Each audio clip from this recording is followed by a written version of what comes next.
Waouh, c'est tellement bien. Là, on est dans les trains. En fait, là, on est dans les trains.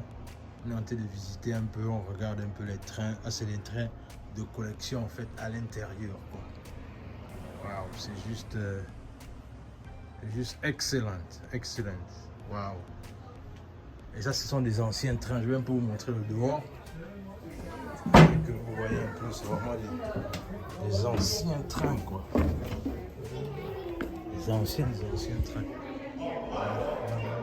Ici. Vous voyez un peu combien de fois.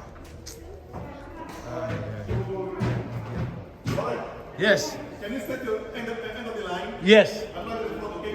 Okay. So we're getting trained. So I'm not at the front. It's the end. Okay. Okay. Donc, le truc, c'est ça. On est là.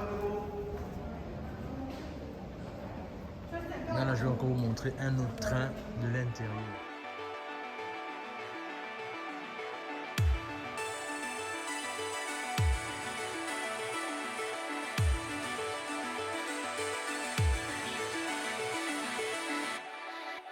Ce sont des voitures de collection de l'époque. Ici, là. Regardez un peu la voiture, là, les gars. Ah, c'était à l'époque de 1900, les mecs, 1920, man. 1910, 1920, man. Waouh.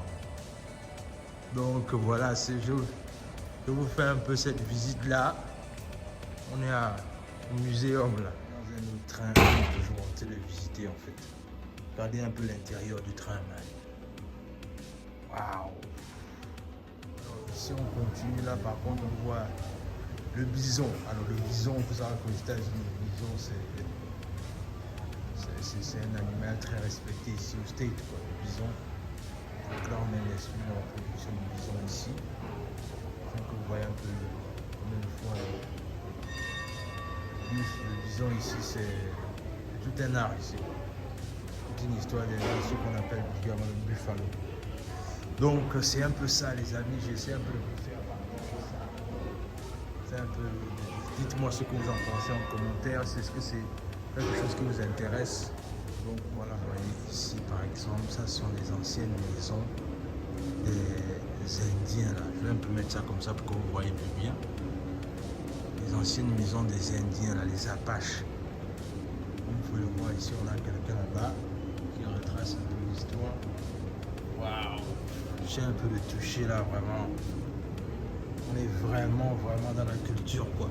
Waouh! La culture des Apaches. C'est beau. La nécessité et l'urgence de conserver son histoire. C'est juste ça quoi, sans plus, sans moins. Comprendre l'histoire, léguer quelque chose à sa progéniture. C'est tellement important, c'est tellement bien. Malheureusement, le peuple indien, amérindien autant pour moi, a été décimé ici. Là, vous pouvez voir un peu les espèces de chapeaux, comme des espèces de trônes, les espèces de couronnes que ces derniers avaient en fait. Donc là, c'est vraiment beau quoi. Un truc là-bas. Voilà. Alors, comme je vous disais, la visite continue toujours.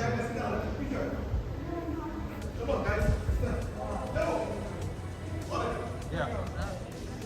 Ça, ce sont les anciens costumes des chefs militaires de l'époque. Vous avez là avec les anciens chefs militaires de l'époque là. Avec leurs boutons qui symbolisaient un peu leur histoire. Donc ici on peut voir, voilà. C'est ça que je parle de la nécessité de savoir garder l'histoire.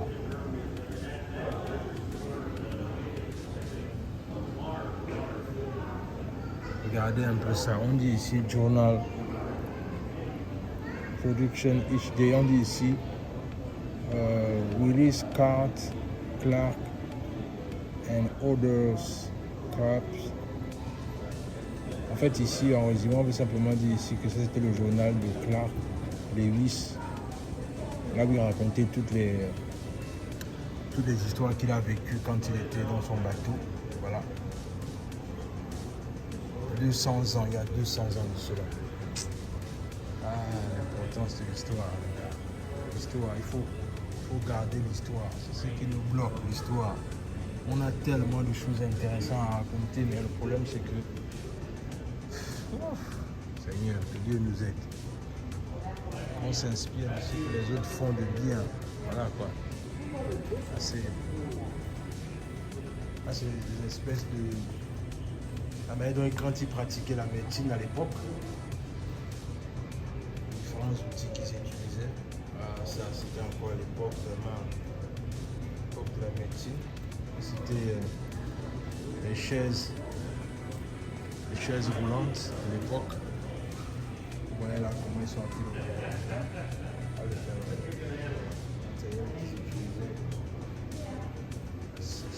Par contre, ça sont les anciennes machettes que les Indiens, que les Indiens utilisaient en fait. Les différents outils que les Indiens utilisaient, les Amérindiens autant pour moi. C'est par exemple les sacs là où on mettait les bébés en fait. Waouh, c'est juste extraordinaire. Alors ici on a un peu la différente évolution de la ville de Omaha. Comme vous pouvez le voir ici avec les photos, avec les différents parcours, comment est-ce que la ville était, comment est-ce que la ville a évolué et voilà quoi, dans les années 1960, comment est-ce que ça a évolué au fil du temps. Donc c'est un peu ça. Et puis en 2000, et bien évidemment à la fin on reconnaît celui-là. Ça c'est l'oracle d'Omaha, Warren Buffett. Celui qui gère Omaha, l'oracle. Alors, ici, comme vous pouvez le voir, je vous disais que on est en train de... Je suis un peu en train de faire une petite visite rapide. Hein, parce que là, je suis à l'intérieur d'un train. Un train de collection, comme je vous disais. C'est à l'intérieur. Mais le truc, c'est que... Pourquoi est-ce que je vous parle de ça? C'est parce que je réalise que l'histoire, c'est important dans la vie d'un peuple, en fait. L'histoire est importante dans la vie d'un peuple. Regardez un peu comment est-ce que les Américains sont en train de garder leur histoire. En fait. Ils sont en train de garder leur histoire parce qu'ils réalisent la pertinence de savoir raconter leur histoire. Malheureusement, chez nous en Afrique, et spécialement le Gabon, c'est que toutes les vestiges qui sont censés en fait raconter notre histoire sont détruits en fait. On ne sait pas pourquoi les gens détruisent les monuments, je ne sais pas pourquoi en fait. Et quand je vois ça, je suis juste choqué quoi, choqué et c'est dommage. Mais on garde espoir que les gens comprendront qu'à un moment donné, c'est important de savoir garder l'histoire et transmettre ça aux générations futures.